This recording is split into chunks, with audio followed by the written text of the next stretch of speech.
ချစ်သူရေးစားဘဝဆိုတာအမြဲတမ်းပန်းခင်းလန်းလို့တော့မဟုတ်ပါဘူး။အတအကြတွေစိန်ခေါ်မှုတွေနဲ့လည်းကြုံတွေ့ရတတ်ပါတယ်။ဒါပေမဲ့အဲ့ဒီအခက်အခဲတွေကိုဘလို့အတူတူကြော်လွှားမလဲဆိုတာကပဲသင်တို့ရဲ့ဆက်ဆံရေးကိုပုံမခိုင်မာစေမှာဖြစ်ပါတယ်။ဒီကနေ့မှာတော့အတွဲတိုင်းသတိထားတဲ့အဓိကစိန်ခေါ်မှု၅ခုနဲ့ဒါတွေကိုဘလို့ကြော်လွှားရင်ဆိုင်ရမလဲဆိုတာကိုပြောပြပေးသွားမှာဖြစ်ပါတယ်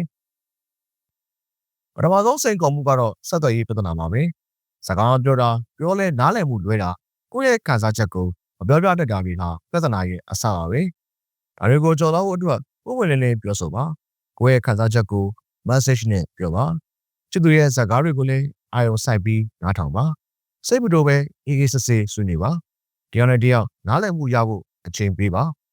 ။နောက်တဲ့အရေးကြီးတဲ့စိန်ခေါ်မှုကတော့ယုံကြည်မှုပြိုလဲခြင်းပါပဲ။ဒိညာရာဂတိပတိကသစ္စာဖောက်တာတွေကဆက်ဆံရေးရဲ့အခြေခံကိုထိခိုက်စေပါတယ်။အဲဒီကက်ခဲကိုကြော်လွှားဖို့အတွက်ပွင့်လင်းမြင်သာမှုရှိပါ။ဂတိဒီပါမှားသွားရင်လည်းစိတ်ရင်းအမှန်နဲ့တောင်းပန်ပြီးပြန်လဲတိဆောက်ဖို့ကြိုးစားပါ။ယုံကြည်မှုဆိုတာတရားနဲ့ပြန်ရတာမဟုတ်တဲ့အတွက်အချိန်ယူရပါလိမ့်မယ်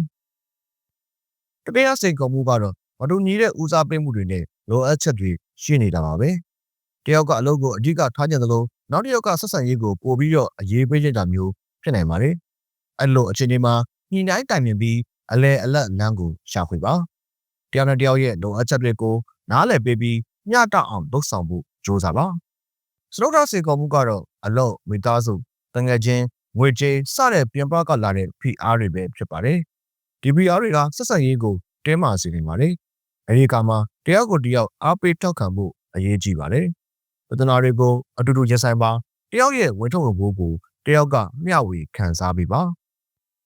နောက်ဆုံးစိတ်ခေါ်မှုကတော့အတူတူကြီးထွားတိုးတက်မှုမရှိခြင်းပါပဲအချင်းကြားနဲ့အမျှလူတွေကပြောင်းလဲသွားတတ်ပါတယ်ဒါပေမဲ့အတရအနေနဲ့အတူတူတိုးတက်ပြောင်းလဲဖို့ပျောက်ကွက်ခဲ့ရင်အကွာအဝေးတွေဖြစ်နေပါတယ်ဒါကိုရှောင်ရှားဖို့အတွက်အတူတူလေ့လာပါအတူတူအတွေ့အကြုံအသစ်တွေကိုရှောက်ပြပါအတူတူပန်းနိုင်တွေထားရှိပြီးအဲ့ဒီပန်းနိုင်တွေကြီးကိုအရောက်လာပါ